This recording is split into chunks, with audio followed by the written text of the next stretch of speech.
Hello, YouTube fam. Get ready for an amazing video experience. Thank you for choosing our video on contamination.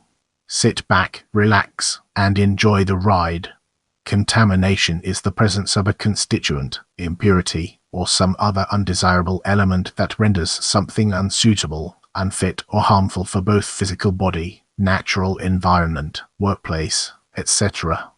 Let's zoom in on types of contamination and understand its implications.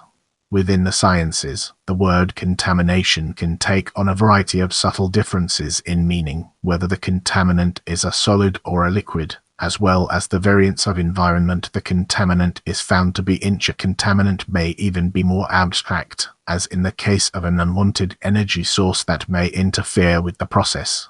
The following represent examples of different types of contamination based on these and other variances. Without further ado, let's move on to the topic of chemical contamination. In chemistry, the term contamination usually describes a single constituent, but in specialized fields the term can also mean chemical mixtures, even up to the level of cellular materials. All chemicals contain some level of impurity.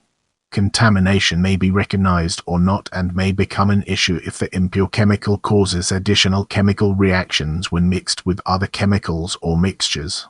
Chemical reactions resulting from the presence of an impurity may at times be beneficial, in which case the label contaminant may be replaced with reactant or catalyst.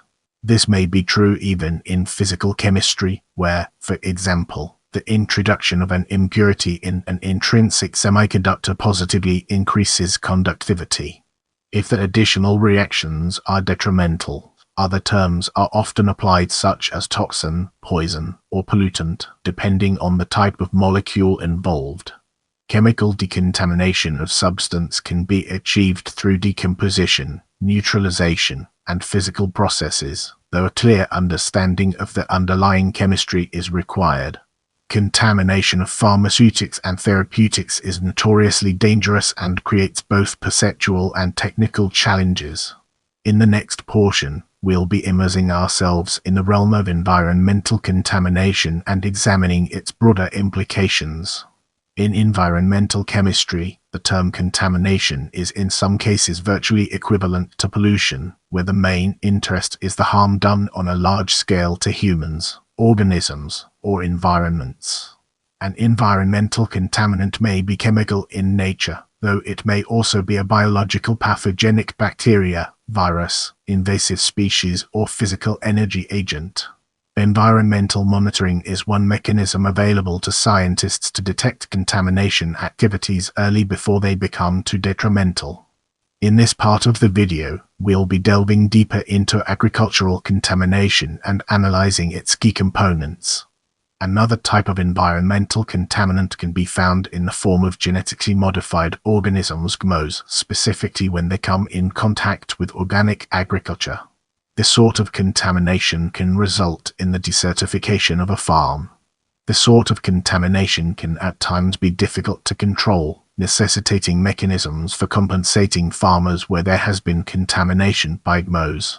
A parliamentary inquiry in Western Australia considered a range of options for compensating farmers whose farms had been contaminated by GMOs but ultimately settled on recommending no action.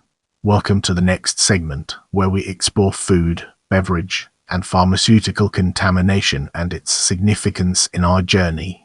In food chemistry and medicinal chemistry, the term contamination is used to describe harmful intrusions, such as the presence of toxins or pathogens in food or pharmaceutical drugs.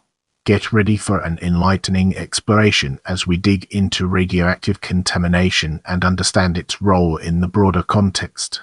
In environments where nuclear safety and radiation protection are required, radioactive contamination is a concern. Radioactive substances can appear on surfaces or within solids, liquids, or gases, including the human body, where their presence is unintended or undesirable, and processes can give rise to their presence in such places.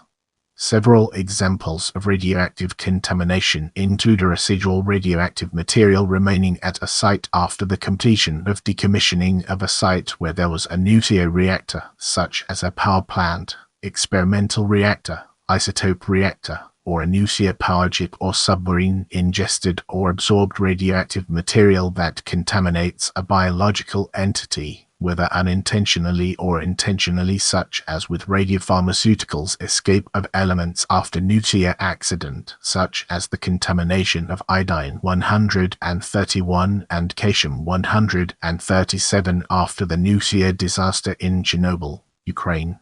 Note that the term radioactive contamination may have a connotation that is not intended. The term refers only to the presence of radioactivity and gives no indication itself of the magnitude of the hazard involved. However, radioactivity can be measured as a quantity in a given location or on a surface, or on a unit area of a surface, such as a square meter or centimeter. Like environmental monitoring, radiation monitoring can be employed to catch contamination-causing activities before much harm. With that being said, let's now move on to interplanetary contamination.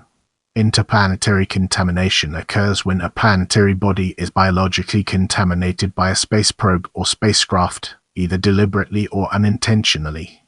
This can work both on arrival to the foreign planetary body and upon return to Earth. Prepare yourself for an eye-opening discussion on contaminated evidence in the upcoming portion of this video. In forensic science, evidence can become contaminated.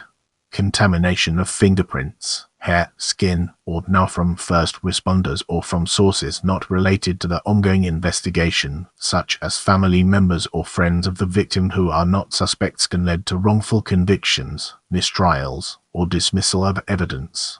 As we enter this new chapter, let's navigate the complexities of contaminated samples and unravel its multifaceted nature. In the biological sciences, accidental introduction of foreign material can seriously distort the results of experiments where small samples are used. In cases where the contaminant is a living microorganism, it can often multiply to dominate the sample and render it useless, as in contaminated cell culture lines. A similar effect can be seen in geology, geochemistry, and archaeology, where even a few grains of a material can distort results of sophisticated experiments. As we venture forward, let's examine food contaminant detection method in detail and gain a deeper appreciation for its significance. The conventional food contaminant test methods may be limited by complicated, tedious sample preparing procedure, long testing time, sumptuous instrument, and professional operator.